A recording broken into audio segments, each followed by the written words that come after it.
जी अस्सलाम वालेकुम।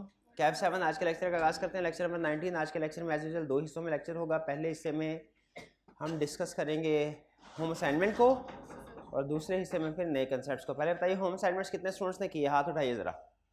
असाइनमेंट क्यों नहीं किया आपने? असाइनमेंट क्यों नहीं किया आपने? असाइनमेंट क्यों नहीं किया आपने? क्यों नहीं असाइनमेंट करते? क्यों? ये साथ में असाइनमेंट ले जा, असाइनमेंट साथ में नहीं चलती है। मोबाइल साथ में गया था, किताब नहीं जाती क्या? किताब कहती है मैंने नहीं जाना, मुझे डॉक्टर ने मना किया है। ट्रैवलिंग करनी हो तो मोबाइल ले जाओ, किताब नहीं लेके जानी। क्या करते हैं आप लोग, मर्जी है आपकी। तो असाइनमेंट्स हर रोज किया करें भाई, वरना पता नहीं चलेगा आपको एग्जाम लेवल की प्रिपरेशन हो रही है कि नहीं, प्रेजेंटेशन स्किल डेवलप नहीं होगी आप में।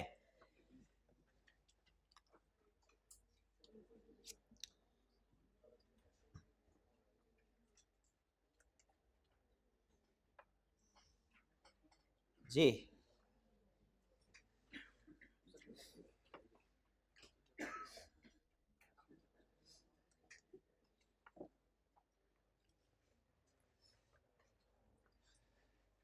कितने क्वेश्चन थे हमारे? 3 क्वेश्चन थे।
जी पहला क्वेश्चन है जी हमारा,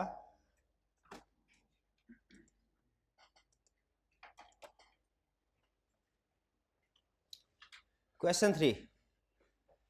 Last year the court declared Sami as lacking fiduciary behavior as he did not disclose his interest in transaction with the company। क्या किसी भी डायरेक्टर के लिए कंपनी के साथ जो ट्रांजैक्शन कर रहा है इसको डिस्क्लोज करना जरूरी है? बिल्कुल जरूरी। ये बिल्कुल वही कंसेप्ट है जैसा आपने कैफ 4 में पढ़ा था कि अगर कोई पार्टनर फर्म के साथ कोई ट्रांजैक्शन करता है तो उसे इसको डिस्क्लोज करना जरूरी है। वरना अगर वो डिस्क्लोज किए बगैर कोई प्रॉफिट अर्न करे तो इसका मतलब ये वो सीक्रेट प्रॉफिट उसका कहलाता है जो उसने वापस करना होता है। सेम कंसेप्ट डायरेक्टर्स के लिए है कि अगर डायरेक्टर जो कंपनी का बिजनेस रन कर रहे हैं उनकी कोई कंपनी के साथ ट्रांजैक्शन है तो वो उन्होंने डिस्क्लोज करनी है।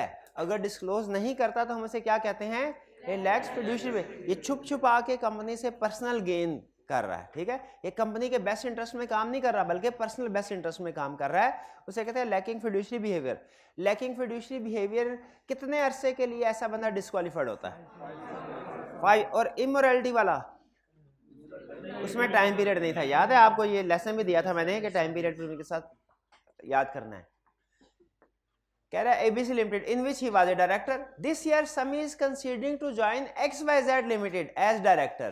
Can he be appointed as director of XYZ limited? भाई मसला तो एबीसी लिमिटेड का था, किसी भी कंपनी में हाँ वो किसी भी कंपनी के लिए अब जो डिस्क्वालीफाई हो गया वो किसी भी कंपनी के लिए 5 साल के लिए डिस्क्वालीफाइड हो जाता है, लैकिंग फिड्यूशियरी बिहेवियर वाला।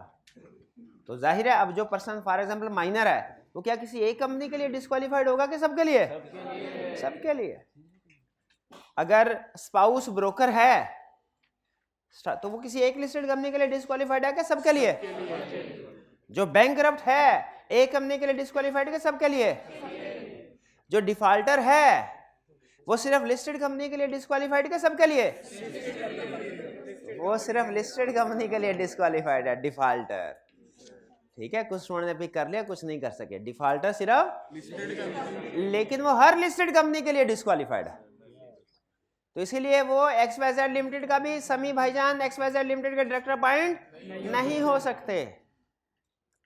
आगे चलते हैं question 5। Under the provisions of Companies Act 2017, comment on the following situation. Zafar was recently appointed as a director of HP Limited, a listed company. यहाँ तक सबसे अहम लफ्ज कौन सा है? Power, listed company. अच्छा, एक दूसरा लफ्ज भी अहम है, वो है डायरेक्टर, उसको भी अंडरलाइन कर लें। डायरेक्टर का लफ्ज हमें बता रहा है कि डायरेक्टर वाले चैप्टर में जाओ। लिस्टेड कंपनी का मतलब क्या बता रहा है कि इस पे लिस्टेड कंपनी वाले कंसेप्ट अप्लाई करो। In March 2019, the board of directors came to know that Zafar had been declared a defaulter by the High Court. Defaulter है, bankrupt नहीं है, दोनों में फर्क बता चुका ना आपको। कोर्ट ने बता दिया है, अब क्या हर रोज बताओ मेरे भाई, ऐसे ना करें यार। डिफॉल्टर वो होता है जो कोई एक लोन टाइम पे ना कर सके, बैंकरप्ट वो होता है जो कोई भी लोन पे ना कर सके। तो बैंकरप्ट ज्यादा सीवियर चीज है। जी बताइए, क्या कोई प्रॉब्लम है? कमेंट कीजिए। क्या इस सिचुएशन में कोई प्रॉब्लम है? क्या प्रॉब्लम है? हाँ, लिस्टेड कंपनी के लिए पॉइंट नहीं होता। हाँ, उसने एक चीज यहाँ पे मेंशन नहीं की, क्या ये डिफॉल्टर फाइनेंशियल इंस्टीट्यूशन का है या किसी इंडिविजुअल का है, ये मेंशन नहीं किया। तो आप लिख देना चाहिए कि दोनों केसेस के if this is defaulter of financial institution, तो वो can not be appointed as director of listed company. However in other cases, यानी अगर वो he can be appointed as, क्योंकि डिफॉल्टर वाली कंडीशन जो है ये सिर्फ और सिर्फ लिस्टेड कंपनी के लिए है। इस क्वेश्चन में कोई प्रॉब्लम? कोई चीज जिसे हाइब्रिड क्लास में हो गया तो मुझे बताइए। हाइब्रिड क्लास में ये फ्रंट पे जो भाई ओके, ये फ्रंट पे जो भाई बैठे हैं इनकी आवाज सुनाइए। सबसे पहले बेंच पे, दूसरे बेंच पे, कॉर्नर पे, हाँ ब्लू शर्ट में, हाँ मेरे भाई ये इधर। जी कोई प्रॉब्लम? चलिए आगे चलते हैं। Question 6. Sajid was recently appointed as director of SC Limited, a public unlisted company. Power word कौन से हैं? अनलिस्टेड को अंडरलाइन कर लें, और दूसरा पावर वर्ड डायरेक्टर। डायरेक्टर हमें बता रहा है कि डायरेक्टर वाले चैप्टर में जाओ। अनलिस्टेड का वर्ड बता रहा है कि अनलिस्टेड वाला कंसेप्ट अप्लाई करना है, लिस्टेड वाला ना कर देना। In July 2020, the board of directors came to know that Mrs. Sajid, अच्छा, इसका मतलब है साजिद और साजिद लिमिटेड और मिसेस साजिद में फर्क है। ये मिस्टर साजिद नहीं, इसको पढ़ना, क्या पढ़ना है? मिसेस साजिद। हाँ जी, तो मिस्टर साजिद में और मिसेस साजिद में फर्क है, जैसे मेरे ख्याल लिए, क्योंकि कुछ कंसेप्ट्स में वो रिलेटिव कवर करता है, कुछ में रिलेटिव्स कवर नहीं। अब यहाँ पे मिसेस साजिद की बात कर दी, तो अगर कंसेप्ट ऐसा है जिसमें रिलेटिव कवर होता है तो फिर तो ठीक है। हम अगर कंसेप्ट ऐसा है जिसमें रिलेटिव कवर नहीं होता तो हम कहेंगे मिसेस साजिद इररेलेवेंट है। समझ रहे हैं? तो केस स्टडी में ध्यान से आपने देखना है, ये मिस्टर साजिद है, साजिद लिमिटेड है, या मिसेस साजिद है। तीनों सिचुएशन डिफरेंट है। एक में नेचुरल पर्सन खुद है, एक में उसका रिलेटिव है, एक में आर्टिफिशियल पर्सन है। Mrs Sajid is engaged in the business of brokerage on Pakistan stock exchange. Discuss the appointment of Sajid as a director. हो सकता है, वो कैसे सकता है? Spouse is director. Sir listed के लिए था वो सिर्फ। हाँ, लिस्टेड के लिए था, ये तो कंपनी ही अनलिस्टेड है। शाबाश। तो इसमें क्या अपॉइंटमेंट पे कोई फर्क पड़ेगा मिस्टर साजिद के? कोई फर्क नहीं पड़ेगा। क्लियर? चलिए आगे चलते हैं। ले, तीन छोटे छोटे सवाल थे, छोटे छोटे सवाल। अच्छा, अब आज से आपकी असाइनमेंट में मैं वॉल्यूम 2 भी ऐड कर रहा हूँ। अब इंशाल्लाह वॉल्यूम 2 रूटीन के साथ ऐड होता रहेगा। ठीक है, शुरू में कुछ थोड़ा क्वेश्चंस कम होंगे वॉल्यूम 2 के, आहिस्ता आहिस्ता फिर वो भी बढ़ते जाएंगे।